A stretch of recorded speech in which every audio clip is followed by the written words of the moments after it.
we're all set to have some good news. Okay, thanks, Michelle. As Michelle said, my name is Mike Colleran. I'm the Chief Operating Officer for Saab Cars North America. And on behalf of Saab Automobile AB, Saab Cars North America, and various partners that we have in the room today, just want to say welcome and thank you for your time. I know you've got very busy schedules, and we really appreciate you coming out today. We're going to have some comments by some key executives, and then we'll follow that up with some Q&A afterwards. So, and also before we get started, I'd like to take this opportunity as well to thank Chris Budd and Budd Automotive. Thank you for hosting us here today. Very much appreciating this great facility. Very exciting day for us today.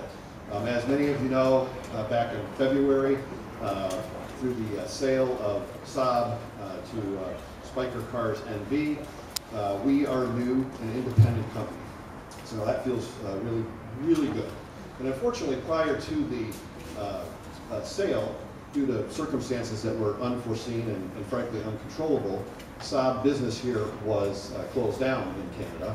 So it's my pleasure today to let everyone know that we will be back in business for sales and service for model year 2011. So that's the fall of 2010, just a few short months from now. So very exciting time for all of us. Now, we can't do that alone, and we need partners to help us get there.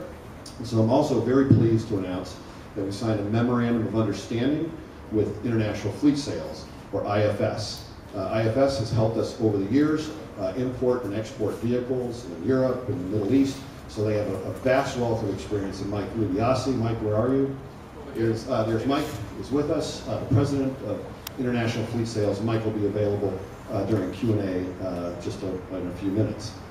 Also, we have a need to have strong dealer partners here in Canada, and there are approximately 20 interested parties right now that have raised their hand and said, hey, I want to be a Saab dealer, all of which, and I see some hands going up here, that's great, all of whom are former Saab dealers here in Canada. So we're very excited about that, and we welcome and hope to get into business with you in the very near future. Without further ado, I'd like to bring up our Chief Executive Officer for Saab Automobile AB, Åke Jonsson. Åke.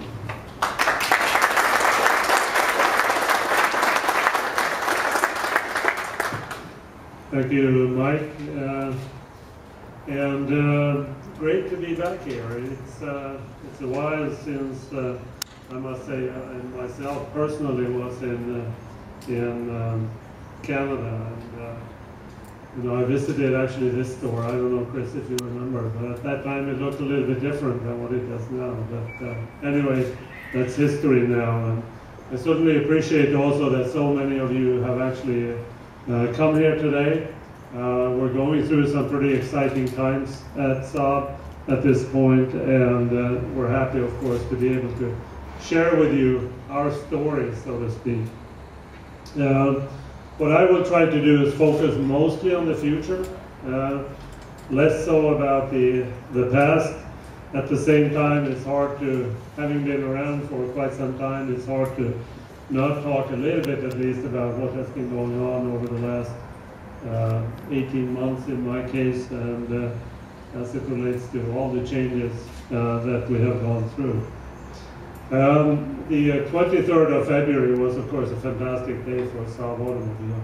That is when Spiker Cars and General Motors signed a deal for the purchase of Saab Automobile. And at the same time, we signed an agreement with the European Investment Bank and the Swedish government for a loan of 400 million euro, or about $550 million, essential for our development of safety and environmentally oriented technology in our future products, which meant that at that time we had a fully funded business plan that could take us into the future.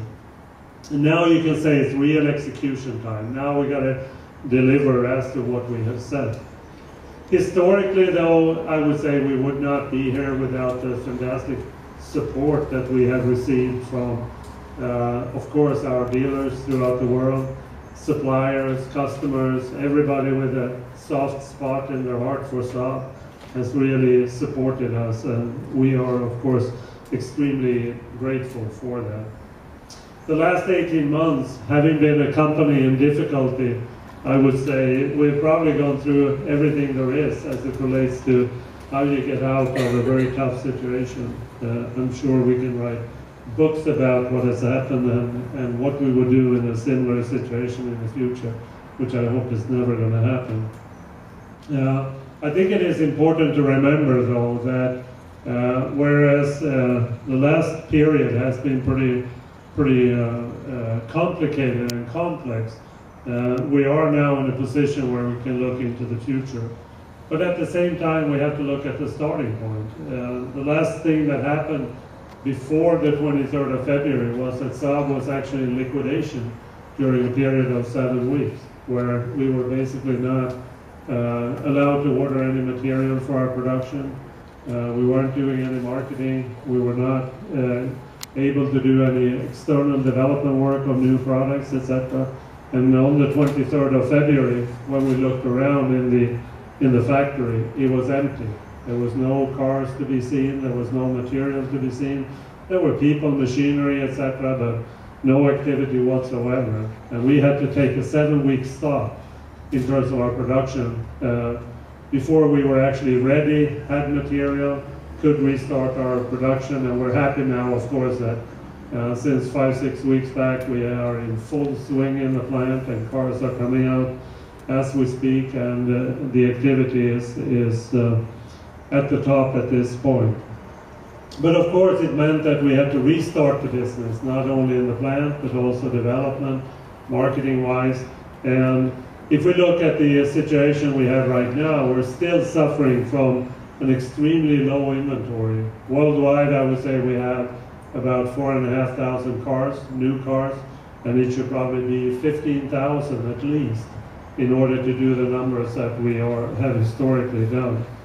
We have good order intake at this point, so it's a matter of time before we can fill the pipeline and get back into some serious business. And that includes also the Canadian market, of course, where the inventories are basically non-existent at this point.